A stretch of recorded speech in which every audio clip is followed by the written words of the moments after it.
ஆண்டவராகிய இயேசுவின் நாமத்தில் தொலைக்காட்சி நேயர்களுக்கு அன்பின் வாழ்த்துக்கள். இந்த நாளினுடைய செய்தி 1 சாமுவேல் புஸ்தகம் 30 அதிகாரம் 21 25 வரை. 1 சாமுவேல் 30 அதிகாரம் 21 25 வரை.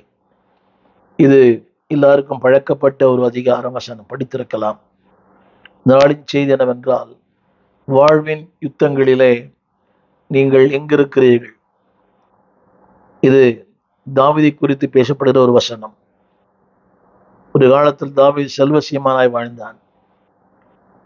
அவனை சுற்றி ஏராளமான ஜனங்கள் இருந்தார்கள்.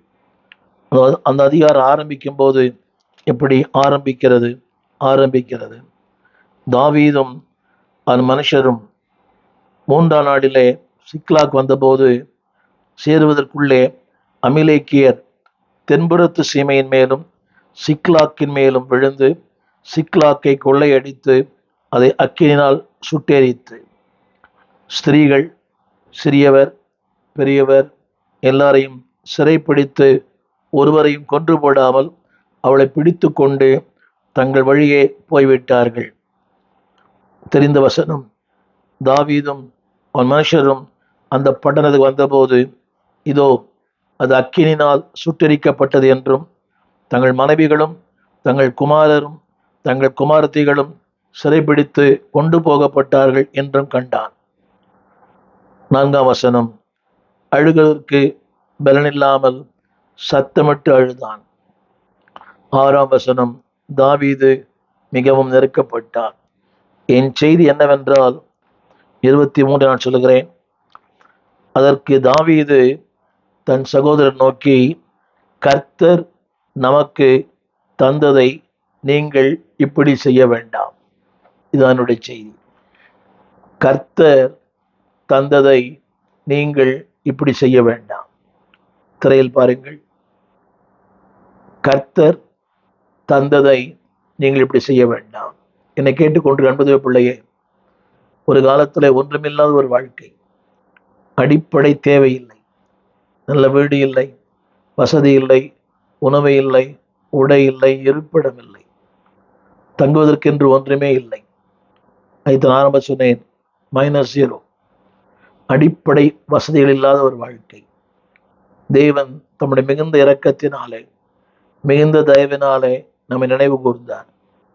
நம்முடைய நெருக்கத்திலே ஒரு விசாலத்தை உண்டு பண்ணினார். நம்முடைய ஜெபங்களை கேட்டார், விண்ணப்பங்களை செவிசாய்த்தார், நம்மையும் வாழ வைத்தார். இன்றைய செய்தி என்னவென்றால், அந்த வார்த்தை கவனியுங்கள்.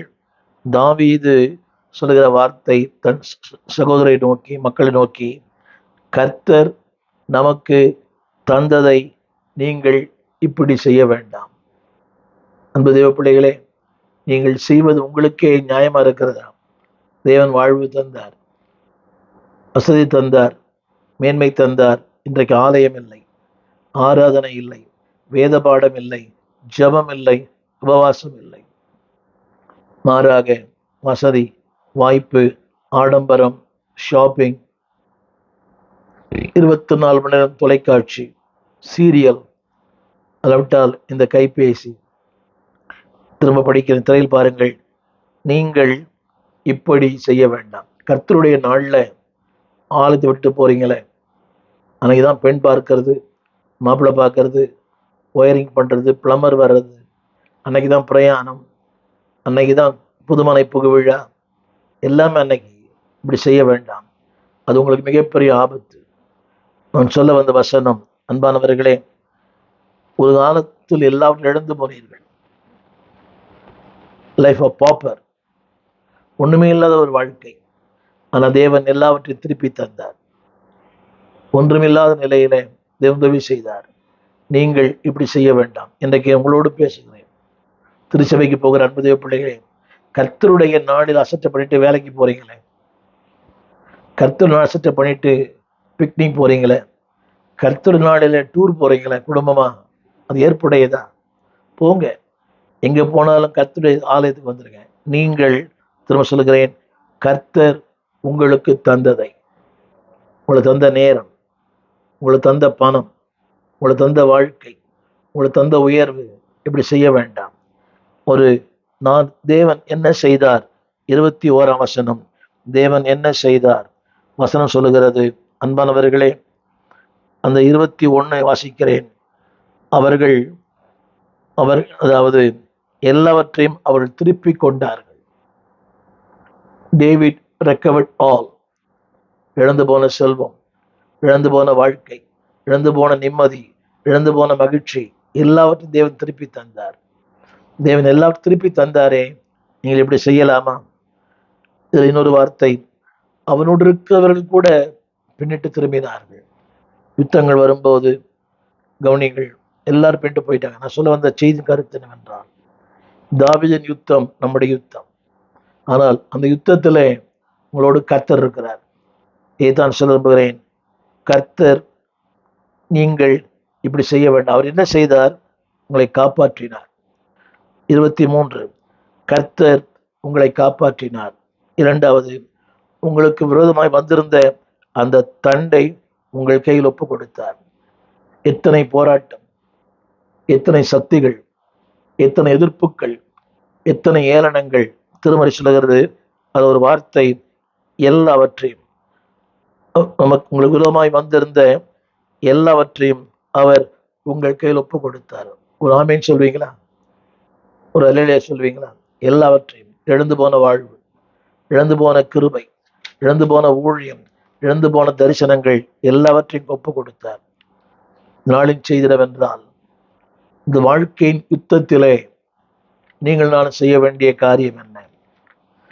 இது ஒரு நீண்ட, நம்முடைய வாழ்க்கை என்பது ஒரு நீண்ட யுத்தம். யுத்தங்கள் இல்லாத நாட்கள் இல்லை. ஒவ்வொரு ஊழியருடைய வாழ்க்கையிலேயும், விசுவாசியின் வாழ்க்கையிலே யுத்தங்கள் உண்டு. யுத்தங்கள் இல்லாத வாழ்க்கை இல்லை, யுத்தங்கள் இல்லாத ஊழியர்கள் இல்லை. ஒருவேளை நீங்கள் வெளித்தோட்டத்திலே பார்க்கும்போது அவர்கள் சிறப்பானவர்களாக இருக்கலாம், அவர்கள் வசதியாக இருக்கலாம். ஆனால் யுத்தம் இல்லாத ஊழியங்கள் இல்லை, யுத்தம் இல்லாத குடும்பங்கள் இல்லை. விசுவாசியின் குடும்பங்களிலும் உண்டு, அது ஊழியரின் குடும்பங்களிலும் உண்டு. ஆனால் அந்த யுத்தத்திலே நம்மோடு இருக்கிறவர் ஆண்டவர். இருப்பது மட்டுமல்ல, அவர் ஜெயம் கொடுக்கிறார். அதிலே ஜெயமெடுக்க நமக்கு உதவி செய்கிறார். நாளின் செய்தி இதுதான். இந்த முதல் குறிப்பு என்னவென்றால், இந்த யுத்தத்திற்கு தேவையானது என்ன? திரும்ப சொல்லுகிறேன், யுத்தங்கள் எப்படி வேண்டுமானால் வரலாம். யார் மூலமாய் வரலாம். பிள்ளைகள் மூலமாய், கணவன் மூலமாய், மனைவி மூலமாய், உறவுகள் மூலமாய், உணர்ச்சிகள் மூலமாய், சூழ்நிலைகள் மூலமாய் யுத்தங்கள் வரும். சில யுத்தங்கள் தானாய் வருவது, சில யுத்தங்கள் நாம ஏற்படுத்தி கொள்வது. ஆனால் எப்படிப்பட்ட யுத்தமானாலும் அந்த யுத்தத்தில் உதவி செய்கிற கர்த்தர் உங்களோடு கூட இருக்கிறார். இப்படிப்பட்ட நேரங்களிலே நீங்கள் செய்ய வேண்டிய ஒரு 4 காரியங்களை சொல்லுகிறேன். அந்த 1 சாமுவேல் 30ஆம் அதிகாரம் 8ஆம் வசனம், தாவீது கர்த்தரை நோக்கி. இது சற்று கடினமான ஒன்றுதான். அந்த யுத்தங்களிலே அறிவு, அனுபவங்கள், உலகத்தினுடைய தலையீடு, உலகத்தினுடைய ஆலோசனை, இப்படி பல காரியங்கள் நம்மை ஆட்கொள்ள முடியும். ஆனால் ஒரே ஒரு வழி என்னவென்றால், தாவீது கர்த்தரை நோக்கி. ஆங்கிலத்தில் இந்த வார்த்தை எப்படி எழுதப்பட்டிருக்கிறது? He praised the Lord என்று எழுதப்பட்டிருக்கிறது. அது சற்று கடினம். எல்லாம் போய்விட்டது, வாழ்க்கையில ஒன்றுமில்லை. அதாவது இன்றைக்கு சாட்சியாய் சொல்ல வேண்டுமானால் ஒன்றுமே இல்லை. Everything we lost. வேதம் சொல்லுகிறது, எல்லாவற்றையும் இழந்து போனான். இதுதான் வாழ்க்கை. நிம்மதி போனது, மகிழ்ச்சி போனது, சந்தோஷம் போனது, நம்முடைய அபிஷேகம் கூட போனது. இந்த வார்த்தைகளை கேட்கும் போது we lose our anointing. அது கடந்து வந்தவர்களுக்கு மட்டுமே தெரியும். அதனால கர்த்தருடைய ஆவியானவர் சொல்லுகிறார், இப்படி நேரங்களில் 4 காரியங்கள் சொல்லுகிறேன். முதலாவது பிரைஸ், இரண்டாவது ப்ரே, மூன்றாவது பின்தொடர்ந்து போங்கள், டோன்ட் கிவ் அப். வேதம் சொல்லுகிறது, சிலர் விடாய்த்து நின்று போனார்கள். இன்றைக்கு அநேக ஊழியர்களை பார்க்கிறேன். அதுக்கு நானும் விதிவிலக்கு அல்ல. பல நேரங்கள் நம்முடைய வாழ்வின் சம்பவங்கள் இட் மேக்ஸ் ஸ்டாக்னேட்டட், நம்மை அப்படியே தேங்கி நிற்க பண்ணுகிறது. முன்னேற முடியவில்லை, ஜெபிக்க முடியவில்லை, வேதம் வாசிக்க முடியவில்லை, ஊழியம் செய்ய முடியவில்லை. இது உண்மைதான். ஆனால் தொடர்ந்து பயணம் செய்வோம். துணையாளர் முன் செல்கிறார். முதலாவது பிரைஸ், இரண்டாவது ப்ரே, மூன்றாவது பெர்சியூ, தொடர்ந்து முன் செல்லுங்கள். ஏனென்றால் உங்களை அழைத்தவர் உங்களோடு இருக்கிறார். உலகத்தின் முடிய பரியந்தம் சகல நாட்களிலும் இது வசனம் தெரியும். ஆனால் அந்த நேரத்திற்கு ஒரு கேள்வி, உண்மையா இருக்கிறாரா? நான் போகும் பாதை என் நேசர் அறிவாரே. இன்னைக்கு எத்தனையோ ஊழியர்கள் குடும்பங்களை பார்க்கிறேன். இன்றைய காலை ஒரு தொலைபேசி அழைப்பு, உண்மையாய் ஊழியம் செய்கிற ஒரு ஊழியர், 2 பேருமே கணவனும் மனைவியும் ஆண்டவருக்கென்று உண்மையாய் ஊழியம் செய்கிறவர்கள், உத்தமமாய் ஊழியம் செய்யும். நான் பார்த்த ஊழியங்களிலே அற்புதமான ஒரு ஊழியன் அந்த சகோதரியும். ஆனால் அவளுக்கு ஒரு பலவீனம், அதை கடந்து போய் கொண்டே இருக்கிறார்கள். மருத்துவமனை, ஒவ்வொரு நாள் மருத்துவமனையாய் ஏறி இறங்குகிறார்கள். ஒரே கலக்கம். நான் சொல்ல வந்த கருத்து என்னவென்றால், அன்பால் இப்படிப்பட்ட நேரங்களிலே நாம் செய்ய வேண்டிய ஒன்றே ஒன்றுதான், நம்மை நாமே திடப்படுத்திக் கொள்வதுதான். வேறு வழி இல்லை. 3வது, பெர்சியூ, தொடர்ந்து பயணம் செய்யுங்கள். அதனுடைய அடுத்த வார்த்தை எழுதப்பட்டது, will be penetrate the enemy, சத்துருக்களை முறியடிப்பீர்கள். நிச்சயமாகவே வேதம் சொல்ல, காலமே தொடங்கி மறுநாள் சாயங்காலம் மட்டும் அவன் முறியடித்தான். உங்க வாழ்க்கையில் நடக்கும். பெனட்ரேட். 5வதாக சொல்ல விரும்புகிறேன், there will be a price. அந்த வசனம் ஆரம்பிக்க முடிகிறது 30ஆம் அதிகாரம் 26ஆம் வசனத்துல, உண்டாயிருக்கும் உங்களுக்கு உண்டாயிருக்கும் ஆசீர்வாதம். திரையில் பாருங்கள், உங்களுக்கு உண்டாயிருக்கும் ஆசீர்வாதங்கள்.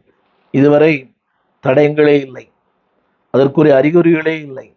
தேவன் சொல்கிறார், உங்களுக்கு உண்டாயிருக்கும். It is a affirmation. It is not a presumption. It is affirmation. உங்களுக்கு உண்டாயிருக்கும், நிச்சயமா இருக்கும். என்னை கேட்டுக்கொண்டு அன்பு பிள்ளைகளே, இந்த செய்தியை கேட்கிற நீங்கள் எந்த சூழ்நிலையில் கேட்கிறனுக்கு தெரியாது, எப்படிப்பட்ட நிலையில் நீங்கள் கேட்கிறீங்கன்னு தெரியாது, உங்கள் மனதின் ஆழத்தை நான் அறிய முடியாது. ஆனால் ஆவியானவர் சொல்லுகிறார், உங்களுக்கு உண்டாயிருக்கும். அது எப்படியா? எல்லாம் போனது, ஒன்றுமே இல்லை, கண்களுக்கு ஒன்றுமே புலப்படவில்லை. ஆனால் திருமறை சொல்லுகிறது, உங்களுக்கு உண்டாயிருக்கும். அதுல ஒரு வார்த்தை எழுதப்பட்டது, உங்களுக்கு உண்டாயிருக்கும் ஆசீர்வாதம். என்னுடைய அடுத்த குறிப்பு என்னவென்றால், இந்த யுத்தங்களிலே உங்களுக்கு தேவை, இன்னொன்று நம்புகிறேன், 2 காரியங்கள். பிளானிங், திட்டமிடுங்கள். யுத்தங்கள் வரும், எல்லாருக்கும் வருது. உங்களோடு பேசுகிற எனக்கு 1000 யுத்தங்கள் இருக்கிறது. சொல்லக்கூடிய சொல்லக்கூடாத, உள்ளான வெளியான, அதாவது மேற்கொள்ள முடியாத யுத்தங்கள்லாம் இருக்கிறது. ஆனால் இந்த யுத்தங்களிலே ஒன்றம் செய்யுங்கள், பிளானிங், திட்டமிடுதல். இதைத்தான் தாவீது செய்தார், திட்டமிட்டார். வாசிக்கிறேன், கேளுங்கள். 1 சாமுவேல் 30:15. தாவீது அவனை நோக்கி, நீ என்னை அந்த தண்டினிடத்திற்கு கொண்டு போவாயா என்று கேட்டதற்கு, கவனியுங்கள் 14ஆம் வசனம், அங்கே சொல்லப்பட்ட வார்த்தை, நாங்கள் கிரேத்தருடைய தென்புறத்தின் மேலும் யூதாவுக்கு அடுத்த எல்லையின் மேலும் காலேபுடைய தென்புறத்தின் மேலும் படையெடுத்து போய் சிக்லாக்கை அக்கினினால் சுட்டெரித்து போட்டோம் என்றான். தாவீது அவனை நோக்கி, நீ என்னை அந்த தன்னிடத்திற்கு கொண்டு போவாயா?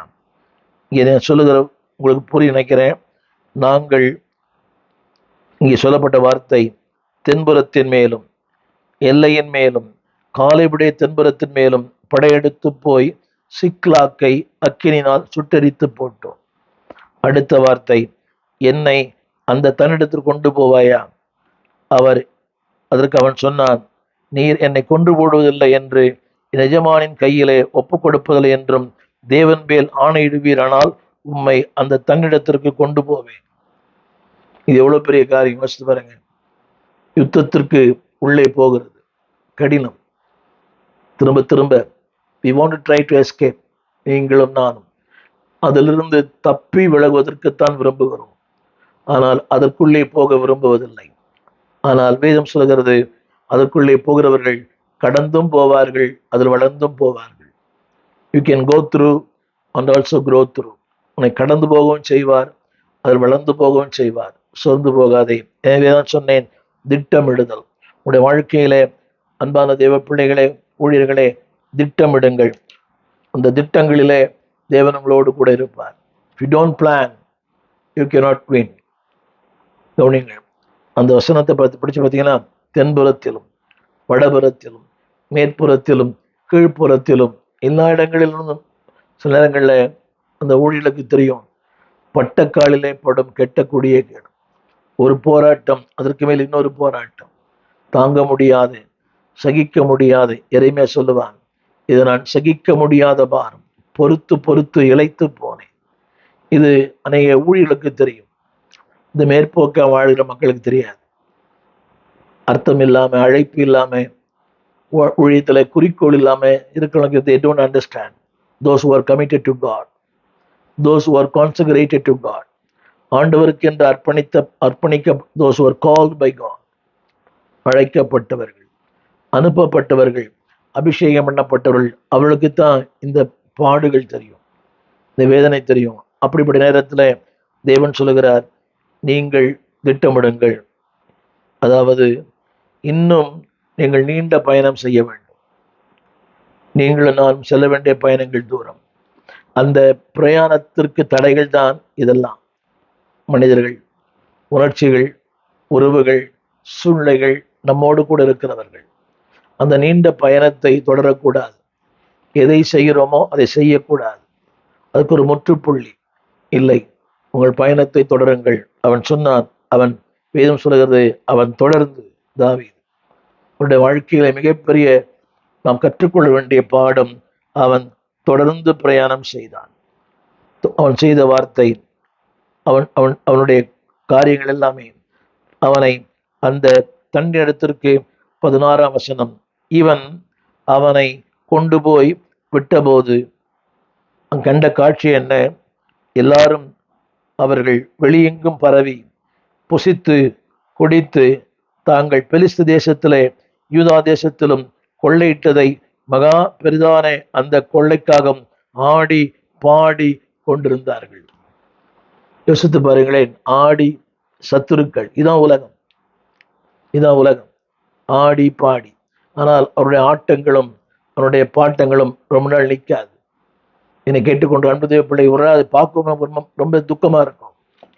நாள்தோறும் ஜெபிக்கிறோம், நாள்தோறும் தேவனோடு உறவாடுகிறோம். பக்தன் சொன்னது போல நாள்தோறும் வாதிக்கப்படுகிறோம், காலைதோறும் தண்டிக்கப்படுகிறோம். நம்முடைய உணர்ச்சிகள் நம்மை, நான் மனம் கசந்தேன், 73ஆம் சங்கீதம், நான் மூடனானேன். அந்த நேரத்தில் we are so blind, ஒண்ணுமே புரியல, ஜெபிக்க முடியாது, வேதம் வாசிக்க முடியாது, ஊழியம் செய்ய முடியாது, உத்தமத்தில் நிலைநிற்க முடியாது. அநேகரை பார்க்கிறேன், வாழ்க்கையில கடுகளவு கூட நீதி இல்லாதவர்கள் இன்றைக்கு சிறப்பாக இருக்கிறார்கள். வியாதி இல்லை, மரணம் இல்லை, அலறுதல் இல்லை, துக்கம் இல்லை, கண்ணீர் இல்லை, ஒன்றுமே இல்லை. ஆனால் உண்மையாய், நீதியாய், உத்தமமாய், தேவனுக்கு பயந்து தேவனுடைய ஊழியத்தை, எதிர்காலத்தை திட்டமிடுகிற அநேகர் ஸ்குவீஸ்ட். நாள்தோறும் அவர்கள் கசக்கப்படுகிறார்கள், நொறுக்கப்படுகிறார்கள். ஆனால் ஒன்று தெரியும், ஒரு நாளிலே அவர்கள் தேவ சமூகத்திலே அப்பமாய் இருப்பார்கள். எவ்வளவு நொறுக்கப்படுறீங்களோ, எவ்வளவு இடிக்கப்படுறீங்களோ, அவ்வளவும் தேவ சமூகத்திலே நீங்கள் அப்பமாய் மாறுவீர்கள். என்னை கேட்டுக்கொண்டிருக்கிற அன்பான தேவ பிள்ளைகளே, நீங்கள் யுத்தத்தில் ஜெயம் பெற வேண்டுமானால் முதலாவது திட்டமிடுங்கள், தேவனை சார்ந்து கொள்ளுங்கள். நம்முடைய புகலிடம் நீரே, பக்தன் பாடினது போல, புகலிடம் நீரே, பூமியிலே அடைக்கலமேது உம்மையல்லால். அறிவு இருக்கலாம், திறமை இருக்கலாம், அனுபவங்கள் இருக்கலாம். இன்றைக்கு நிறைய பேர் அரசியல்வாதிகளை சார்ந்தே வாழ்கிறார்கள். ஒவ்வொரு சபையும் ஏதோ ஒரு கட்சியோடு, ஒவ்வொரு ஊழியரும் அவங்க நினைக்கிறாங்க தான் செய்யற தப்புக்கெல்லாம் அவர். அதை எத்தனை மிரட்டல் எனக்கே வந்தது. நான் அப்படி பண்ணுவேன், இப்படி பண்ணுவேன். அன்பானவர்களே, நம்முடைய புகலிடம் ஆண்டவர் மட்டும்தான். டோன்ட் ரன் ஹியர் அண்ட் தேர். கவனிங்கள், அவள் ஆடி பாடுவார்கள், அது ஆணவ சிரிப்பு, அது ஆணவ மகிழ்ச்சி. ஆனால் அந்த மகிழ்ச்சிக்கும் அந்த சிரிப்புக்கும் ஒரு முற்றுப்புள்ளி உண்டு. அந்த வசனம் சொல்லுகிறது, தாவீது சாயங்காலம் தொடங்கி மறுநாள் சாயங்காலம் மட்டும், 17ஆம் வசனம், அவர்களை முறியடித்தான். அவர்கள் ஒட்டங்கள் மேல் ஏறி ஓடி போன 400 வாலிபர்கள் தவிர வேறொருவரும் தப்பவில்லை. எல்லாரும் ஓடி போனார்கள், வேறு ஒருவரும் தப்பவில்லை. என் அன்பு தேவ பிள்ளையே, அன்பு ஊழியர்களே, தேவன் உங்களோடு கூட இருக்கிறார், உங்கள் வாழ்க்கையில் இருக்கிறார். நான் இதை இன்னொரு கோணத்தில் உங்களோடு பேச விரும்புகிறேன். பல நேரங்களிலே பலன் இல்லை. இதில் அங்கு சொல்லப்பட்ட ஒரு வார்த்தை நீங்கள் கவனிக்க வேண்டும். 11ஆம் வசனம். ஒரு எகிப்தியனை வெளியிலே அவன் கண்டு அவனை அவனிடத்திலே கொண்டு வந்தார்கள். புசிக்க அவனுக்கு அப்பமும் குடிக்க தண்ணீரும் கொடுத்தான். அத்திப்பழ அடைகள், 2 திராட்சை குலைகள். இது சொல்லப்பட்டிருக்கிறது. அவன் உயிர் திரும்ப அவனுக்குள் வந்தது. இங்கே சொல்லப்பட்ட கருத்து என்னவென்றால், அன்பானே, ஒரு யுத்தத்தை நடத்த இந்த உலக பிரகாரமான உணவுகள் தேவை. ஆவிக்குரிய யுத்தங்களை நடத்த ஜபமும் வேத வாசிப்பும் தான். திரும்ப சொல்லுகிறேன், இது உலக பிரகாரமான யுத்தத்தை நடத்துவதற்கு இது தேவை. ஆனால் ஆவிக்குரிய யுத்தத்தை நடத்துவதற்கு அன்பானவர்களே, தேவ சமூகம், தேவ பிரசன்னம், தேவனுடைய அந்த தொடர்பு, வார்த்தை, இது மட்டும் உங்களுக்கு உயிரா இருக்கட்டும். பாட்டு பாடுறோம், என் உயிரான, இதான் என் உயிர். வசனம், வார்த்தை, ஜபம், தியானம். திரும்ப திரும்ப சொல்லுகிறேன், யூ வில் சக்சீட். இதை பயிற்சித்து பாருங்கள். இது என்னுடைய அரை நூற்றாண்டு அனுபவம். வெற்றி வெற்றின்னு சொல்ல முடியாது, ஆனால் நிற்க பலன் தந்தார். மேற்கொண்டேன் என்று சொல்லுவதை விட நிற்க பலன் தந்தார், நடக்க பலன் தந்தார், தொடர்ந்து ஓட பலன் தந்தார். அது போதுமே, வெற்றி அவர் கரத்தில் இருக்கிறது. எனவேதான் எபேசியர் வாசிக்கிறோம். அந்த நம்முடைய யுத்தத்திற்கு என்னெல்லாம் தேவை இந்த நாளிலே. அன்பானவர்களே, இது இன்னொன்று சொல்ல விரும்புகிறேன். உங்கள் யுத்தத்திலே நீங்கள் தனித்து யுத்தம் செய்ய முடியாது. இதை நீங்கள் கேட்டிருக்கலாம். யுத்தத்திலே தனித்து யுத்தம் செய்ய முடியாது. உங்களுக்கு உதவி செய்ய ஆட்கள் தேவை. தாங்க, ஜெபிக்க. வேதமே எப்படித்தான் சொல்லுகிறது. 1 தீமோத்தேயு புஸ்தகம் 6ஆம் அதிகாரம் 12ஆம் வசனம். 1 தீமோத்தேயு 6:12 வேதம் சொல்கிறது, விசுவாசத்தின் நல்ல போராட்டத்தை போராடு. அது எப்படி வரும்? பல கோணங்கள்ல வரும். வியாதி மூலமாய், வறுமைகள் மூலமாய், இல்லாமை மூலமாய், ஏழ்மையின் மூலமாய். அந்த போராட்டம் எல்லாருக்கும் ஒரே போராட்டம் இல்லை. சிலருக்கு மனப்போராட்டம், சிலருக்கு பணப்போராட்டம், சிலருக்கு பணம் இல்லை, சிலருக்கு ஆரோக்கியம் இல்லை. ஏதோ ஒன்று, யாருக்கோ ஒரு போராட்டம் இருக்குது. ஆனால் அந்த வசனம் சொல்லுகிறது, அதற்காகவே நீ அழைக்கப்பட்டாய். எவ்வளவு பெரிய காரியம்! போராடுவதற்காகவே நீ அழைக்கப்பட்டாய்.